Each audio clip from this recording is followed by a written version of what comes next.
माननीय गृह मंत्री जी,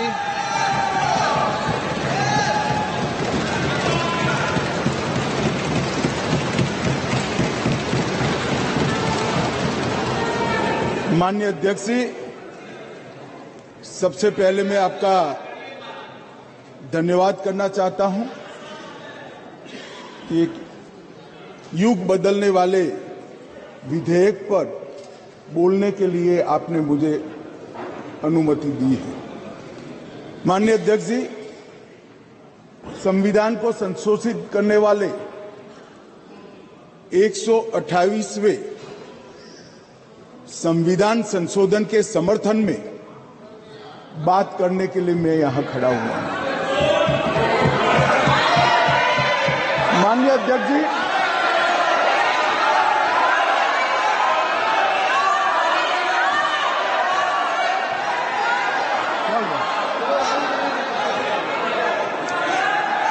माननीय अध्यक्ष जी, जिसको जाना है जाने डरिए दो, मत, आपको। डरिए मत। अरे भाई डरो मत। नो, जिसको जाना है जाने दिया ऐसे क्यों? प्लीज, कोई भी सदन में रुक सकता है, जा सकता है। माननीय प्लीज अध्यक्ष जी, प्लीज, नो। माननीय अध्यक्ष जी,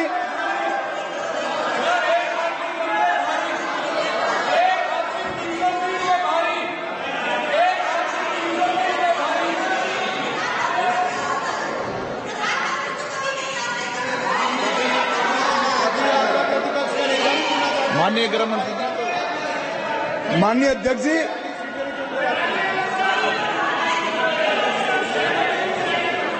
कल का दिन भारतीय संसद के इतिहास में स्वर्ण अक्षरों से लिखा जाएगा।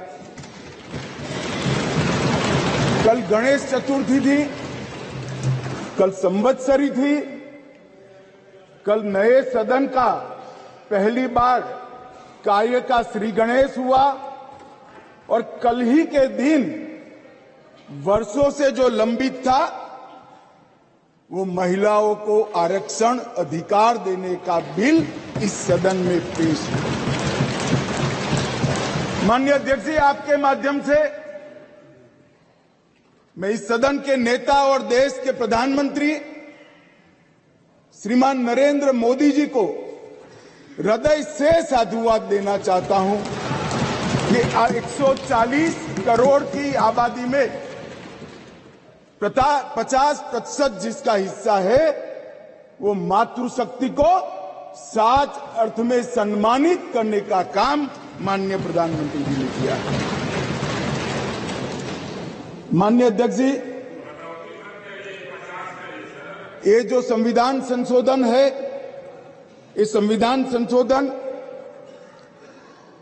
जैसे ही दोनों सदन सबके सहयोग से पारित करते हैं, उसके साथ ही देश की लोकसभा और देश के सभी राज्यों की विधानसभाओं में 1/3 स्थान मातृशक्ति के लिए आरक्षित हो जाए। इसलिए ये बिल के अंदर अनुच्छेद 239A जो दिल्ली की विधानसभा से संबंधित है,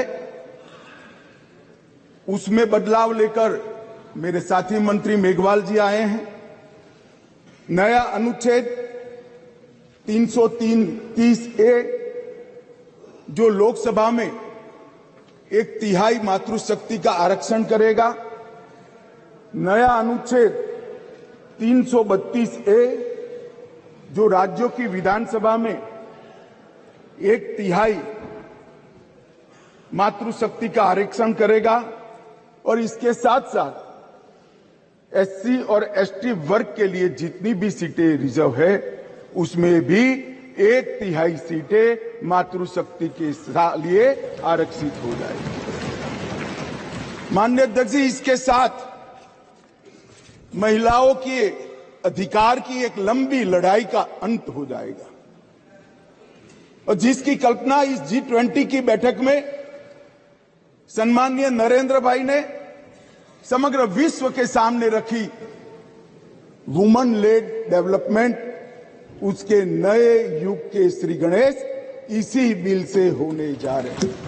क्योंकि अब इस देश की माता, इस देश की मातृशक्ति, इस देश की बेटी न केवल नीतियों के अंदर अपना हिस्सा पाएगी, नीति निर्धारण करने में भी अपने पद को सुरक्षित कर पाएगी। माननीय अध्यक्ष जी, कुछ पार्टी के लिए महिला सशक्तिकरण एक पॉलिटिकल एजेंडा हो सकता है। कुछ पार्टियों के लिए महिला सशक्तिकरण, माननीय अध्यक्ष जी, एक राजनीतिक मुद्दा हो सकता है। कुछ पार्टियों के लिए महिला सशक्तिकरण का नारा ये चुनाव जीतने का एक हथियार हो सकता है, परंतु मेरी पार्टी और मेरे नेता नरेंद्र मोदी जी के लिए महिला सशक्तिकरण राजनीतिक मुद्दा नहीं है।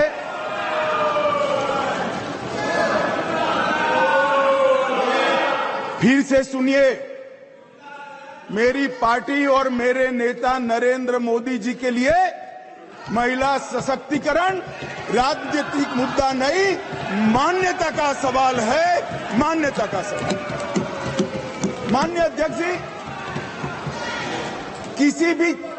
किसी भी सिद्धांत के लिए किसी व्यक्ति या संस्था इसका आकलन करना है कि सिद्धांत के प्रति मान्यता कितनी दृढ़ है, तो कोई एक घटना, कोई एक कदम से नहीं बनाया जा सकता। प्रधानमंत्री नरेंद्र मोदी जी जब संगठन का काम करते थे, भारतीय जनता पार्टी के संगठन महासचिव थे गुजरात प्रांत के, और गुजरात में भारतीय जनता पार्टी की वडोदरा कार्यकारिणी हुई थी। उस ऐतिहासिक कार्यकारिणी में मोदी जी के रोल के कारण ही भारतीय जनता पार्टी के संगठनात्मक पदों में 1/3 रिजर्वेशन माताओं के लिए किया गया। और ऐसा करने वाले मैं गर्व से कह सकता हूं कि मेरी पार्टी सबसे पहली पार्टी है और मेरी पार्टी सबसे अंतिम पार्टी है। माननीय अध्यक्ष जी, मोदी जी जब मुख्यमंत्री थे, ढेर सारे लोगों को मुख्यमंत्री रहते हुए ढेर सारी भेंटें मिलती हैं। ज्यादा से ज्यादा सभी लोग इसको तोशाखाना में आरक्षित रखवा देते हैं। मोदी जी ने उस वक्त निर्णय किया था और सार्वजनिक घोषणा भी की थी कि जितनी भी भेंट आएगी उसका ऑक्शन होगा और वो बच्चियों की पढ़ाई लिखाई के लिए खर्च किया जाएगा। माननीय अध्यक्ष जी, सीएम रहते हुए भी उनको प्रधानमंत्री देश की जनता ने चुना। 2014 में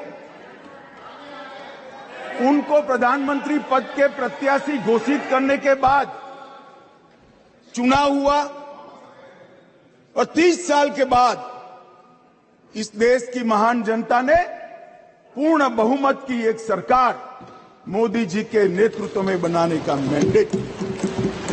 और जब सरकार बनाने का समय आया तब मोदी जी का स्वाभाविक था कि मुख्यमंत्री पद से इस्तीफा देना, और इस्तीफा देने के बाद ही वो प्रधानमंत्री बन सकते थे। तो मुख्यमंत्री पद से जब मोदी जी ने इस्तीफा दिया तब इनके बैंक अकाउंट में,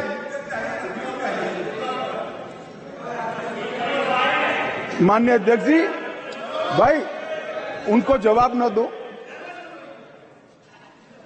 इनके बैंक अकाउंट में जितना भी मुख्यमंत्री की तनख्वाह से और जितना भी पैसा बचा था वो सारा का सारा गुजरात सचिवालय की वर्ग 3 और 4 के कर्मचारियों की बच्चियों की पढ़ाई लिखाई के लिए।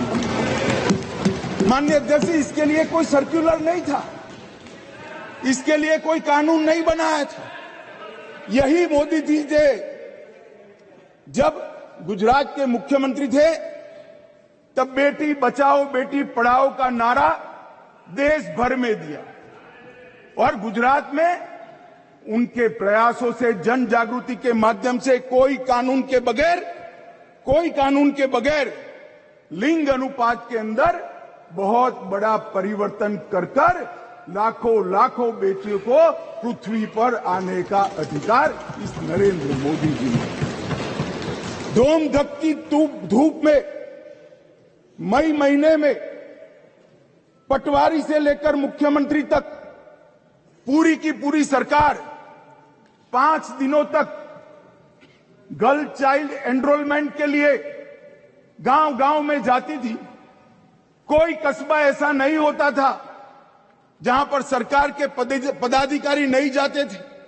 पंच, सरपंच, जिला पंचायत के सदस्य, तहसील पंचायत के सदस्य, विधायक, सांसद, मुख्यमंत्री, मंत्री सभी लोग जाते थे और बच्चियों को पढ़ाने के लिए, उनके एनरोलमेंट के लिए और ड्रॉप आउट रेशियो के कम करने के लिए, उनको फिर से पुनः दाखला दिलाने के लिए गांवों में निवास करते थे। माननीय अध्यक्ष जी, बेटी बचाओ बेटी पढ़ाओ, इसका परिणाम क्या था?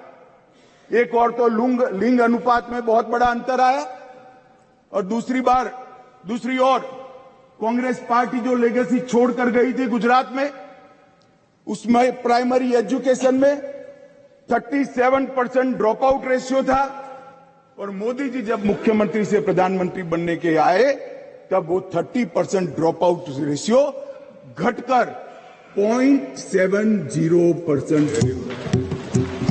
माननीय अध्यक्ष जी, इसलिए मैं कहता हूं कि हमारे लिए राजनीतिक मुद्दा नहीं है, हमारी मान्यता का मुद्दा है, हमारे स्वभाव का मुद्दा है, हमारी कार्य संस्कृति का मुद्दा है। माननीय अध्यक्ष जी, जहां तो आप लोकसभा से गृह मंत्री अमित शाह को सुन रहे थे, तीखा वार वो विपक्ष पर कर रहे थे।